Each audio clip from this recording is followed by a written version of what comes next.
Good evening guys, this is Pawan Prajapati, SEBI registered research analyst. आज हम particular कुछ topics पे बात करेंगे, राइट। और मैं जो भी यहाँ पर चार्ट एनालिसिस करता हूँ वो किसी भी तरह की बाय सेल रिकमेंडेशन नहीं है, राइट। आपको उसको एनालिसिस करना है और अगर आपको सही लगता है तभी आप ट्रेड कर सकते हो और अदरवाइज़ नहीं। मुझे आपके प्रॉफिट एंड लॉस से कोई लेना देना नहीं है। मैं सिर्फ और सिर्फ मेरा ऑब्जर्वेशन शेयर कर रहा हूँ, राइट। सबसे पहले हम निफ्टी की बात करेंगे, उसके बाद बैंक निफ्टी की बात करेंगे, उसके बाद कुछ स्टॉक की बात करेंगे, राइट। तो सबसे पहले हम निफ्टी की बात करते हैं। निफ्टी के अंदर आप वीकली टाइम फ्रेम पर आओगे तो आपको पता चलेगा, राइट, कि ये जोन, ये वाला जोन और ये वाला जोन, यहाँ पर कुछ ना कुछ बाइंग आ रही है। उसी वजह से मार्केट ऊपर की तरफ खींच रहा है। सबसे पहले यहाँ से बाइक आई, मार्केट यहाँ तक गया, यहाँ से डाउन आया, यहाँ पर कुछ बाइंग आई, वहाँ से मार्केट यहाँ तक गया और यहाँ से फिर से डाउन आया, राइट। तो ये जो एरिया होता है ना वो हमारा सपोर्ट एरिया बन जाएगा। सबसे पहले ये वीकली का टाइम फ्रेम है, राइट। तो ये हमारा सपोर्ट एरिया बन जाएगा। अगर आप डेली के टाइम फ्रेम पर आओगे,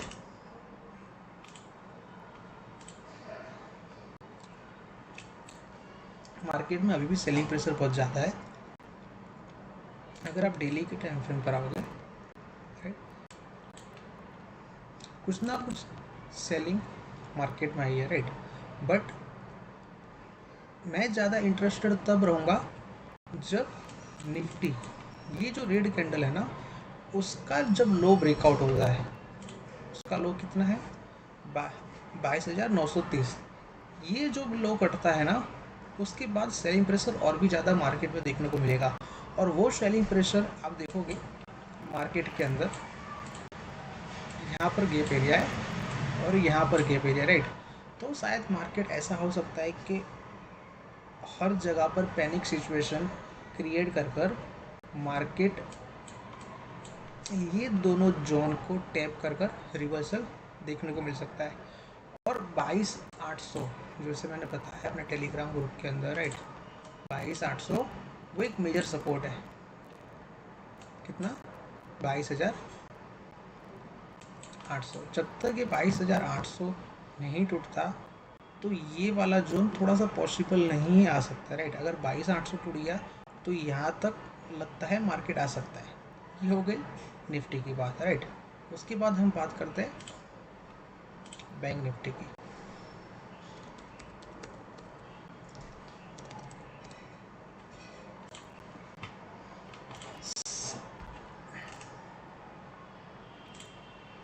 बैंक निफ्टी की अभी एक चीज़ आप नोटिस करो, निफ्टी से ज़्यादा सेलिंग प्रेशर और जो रिस्क रिवॉर्ड है ना, वो बैंक निफ्टी के अंदर ज़्यादा लगा है। मतलब अगर मार्केट गिरता है तो निफ्टी जितना गिरेगा ना, उससे ज़्यादा बैंक निफ्टी मार्केट के अंदर गिर सकता है। यहाँ पर भी आप नोटिस करोगे, राइट, ये एरिया है, यहाँ से सेलिंग, यहाँ से बाइंग आई, ऊपर तक गया, फिर से मार्केट के अंदर यहाँ से बाइंग आई और मार्केट ऊपर तक गया।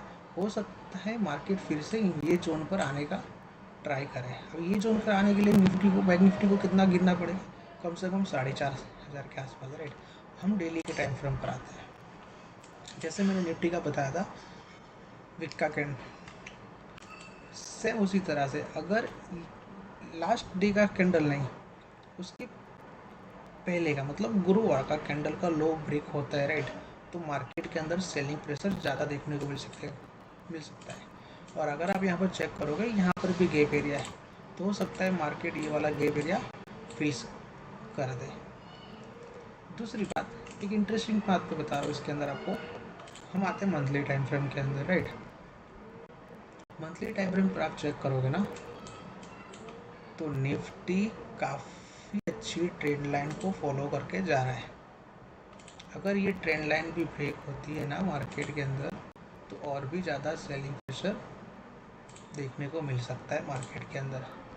बट हो सकता है मार्केट ट्रेंड लाइन तक आए और फिर ऊपर चली जाए। देखो हर जगह से ट्रेंड लाइन को फॉलो किया, यहाँ पर ट्रेंड लाइन फॉलो किया, ऊपर का है, यहाँ से ऊपर, यहाँ से ऊपर, तो हो सकता है ये ट्रेड लाइन को फॉलो करते करते मार्केट आगे जा सकता है, राइट। ये हो गई निफ्टी और बैंक निफ्टी के बाद। अभी हम आते हैं कुछ स्टॉक्स की जो मैंने ऑब्जर्वेशन किया है, राइट। सबसे पहला स्टॉक है एक्सो इंडिया।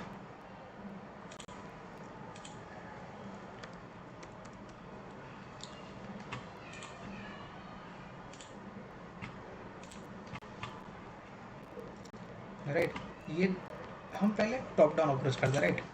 12 मंथ में ये थोड़ा सा जोन है, मार्केट इसको टच कर कर ऊपर जा रहा है। 6 मंथ में ये जोन है, 3 मंथ्स में जोन है, 1 मंथ में सेम। अभी आप देखोगे ना, एक ऑब्जर्वेशन शेयर कर रहा हूँ।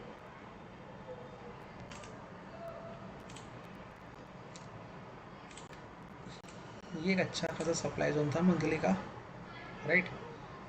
तो इसको किसने ब्रेक किया? ये सप्लाई जोन ने। बट मार्केट ये डिमांड जोन है, राइट। और ये डिमांड जोन ये सप्लाई को ब्रेक कर दिया, राइट। बट प्राइस सस्टेन नहीं हो पाया और यहाँ पर मार्केट ने फिर से एक डिमांड जोन बनाया और वो डिमांड जोन इतना शानदार था कि ये डिमांड जोन को प्राइस ऑल टाइम हाई की तरफ खींचकर ले गया, राइट। अभी हम आते हैं वीकली कैंडल पर, वीकली टाइम फ्रेम पर, राइट।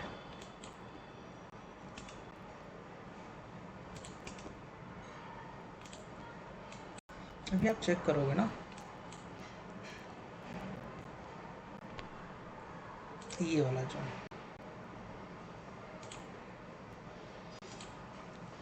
ये वाला वीकली का जोन, राइट। ये एक सप्लाई जोन था, ये अच्छा खासा सप्लाई जोन था, लेकिन यहाँ पर डिमांड इतनी ज़्यादा आई मार्केट के अंदर कि यही डिमांड जोन से ये सप्लाई जोन ब्रेक हो गया। मतलब कहीं ना कहीं बायर्स ये एरिया के अंदर है, राइट। अभी हम आते हैं आगे, इसमें प्लान कैसे कर सकते हैं। सबसे पहला प्लान तो हमारा ये रहेगा, ये हमने मार्क कर दिया, राइट। अब आते हैं डेली टाइम फ्रेम के ऊपर। अभी डेली टाइम फ्रेम के अंदर भी आप चेक करोगे ना, तो मुझे ये वाला एरिया स्ट्रॉन्ग लग रहा है डेली टाइम फ्रेम का। हम स्टॉप लॉस यहाँ पर लगा सकते हैं, राइट। दूसरी बात, अगर मार्केट डेली टाइम फ्रेम के ऊपर ये जो जोन है ना 2942 मतलब 2940, अगर इसके ऊपर मार्केट निकलता है, राइट, तो आने वाले दिनों में हमें ये स्टॉक के अंदर शानदार मूवमेंट देखने को मिल सकती है, जो कि है 3100-3200 तक, राइट। और ऊपर का एरिया पूरा देखोगे, राइट, पूरा गार्बेज है, 3100, 3200, 3300, 3400। बट ये वाला एरिया क्रॉस कर दे, उसके बाद अगर ये एरिया क्रॉस नहीं करता है तो मान लो ये नीचे डिमांड जोन पर आता है, राइट, तो हम वहाँ से प्लान कर सकते हैं, राइट। ये हो गई एक्सो इंडिया की बात। दूसरी हम स्टॉक की बात करते हैं HBL इंजीनियरिंग, राइट। अभी HBL इंजीनियरिंग में हम टॉप डाउन अप्रोच कर देते हैं। 12 मंथ ये जोन था, 6 मंथ ये भी अच्छा खासा डिमांड जोन है, 3 मंथ्स ये भी डिमांड जोन है, 3 मंथ्स में मंथली का। अभी ये मंथली का जो डिमांड जोन है ना, ये पूरा मतलब यहाँ पर मार्केट कौन सो कर रहा था, राइट। और यहाँ पर ही डिमांड क्रिएट हुई और मार्केट इसको ऑल टाइम हाई की तरफ लेकर गया। मतलब ये डिमांड जोन के अंदर काफ़ी सारे बायर्स छुपे हुए हैं, राइट। तो हम ये डिमांड जोन मार्क कर दे रहे हैं। ऑलरेडी डिमांड जोन पे प्राइस आकर हल्का सा ऊपर की तरफ मूव कर रहा है। अभी हम वीकली टाइम फ्रेम पर आते हैं। ये भी एक वीकली टाइम फ्रेम का अच्छा खासा डिमांड जोन है, राइट। अभी हम आते हैं डेली टाइम फ्रेम पर।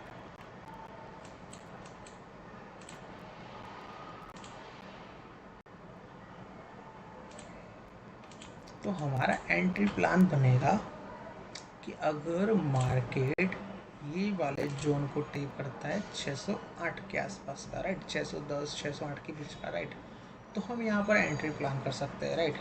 अगर आप ज़्यादा लॉन्ग प्ले करना चाहते हो, राइट, तो आपका स्टॉप लॉस बन सकता है यहाँ तक का, राइट। लेकिन आप स्विंग कर रहे हो, राइट, तो स्विंग के लिए आप स्टॉप लॉस यहाँ पर भी मेंटेन कर सकते हो 578 के आसपास, राइट। तो ये हमारा हुआ HBL इंजीनियरिंग की बात, जो कि काफ़ी अच्छे जोन से मार्केट चलने का मूव कर सकता है, राइट। अभी तीसरा स्टॉक हम बात करते हैं मिंडा कॉर्प।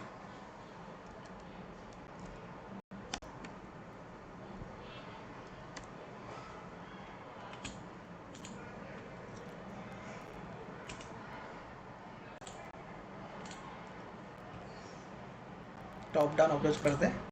12 मंथ प्राइस ऊपर ही जा रहा है। 6 मंथ ये छोटा मोटा जोन है, बट इतना ज़्यादा इंटरेस्टिंग जोन नहीं है। क्वार्टरली इतना ज़्यादा कुछ खास नहीं है। मंथली में भी कुछ खास नहीं, मतलब पूरा कौन-सो कर रहा है मार्केट। वीकली का जोन, राइट, वीकली के जोन भी मार्केट कुछ इतना खासा अच्छा खासा जोन नहीं है, राइट। बट थिंग ये है, वीकली के जोन में अगर आप RSI या चेक करोगे, राइट, तो RSI नीचे से ऊपर की तरफ मूव कर रहा है, मतलब मार्केट बियरिश से बुलिश ट्रेंड में जाने का ट्राई कर रहा है, राइट। अभी हम आते हैं डेली टाइम फ्रेम पर। तो इसके अंदर सबसे बढ़िया 2 जोन मुझे लग रहे हैं। एक ये वाला जोन, राइट, तो हम यहाँ पर प्लान कर सकते हैं।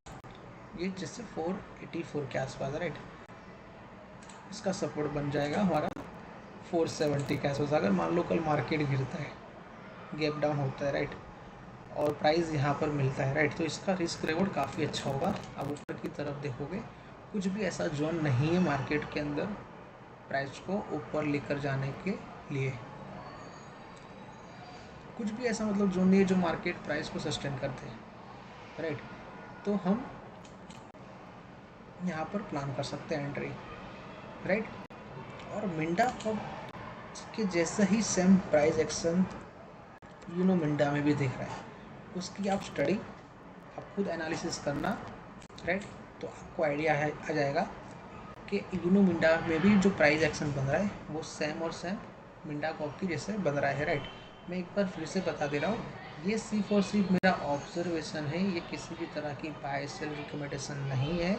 आप अगर कुछ भी बाय या सेल करते हो और अगर कुछ भी प्रॉफिट एंड लॉस होता है, उसकी रिस्पॉन्सिबिलिटी आपकी खुद की रहेगी, हमारी कुछ भी नहीं रहेगी, right. Thank you so much guys.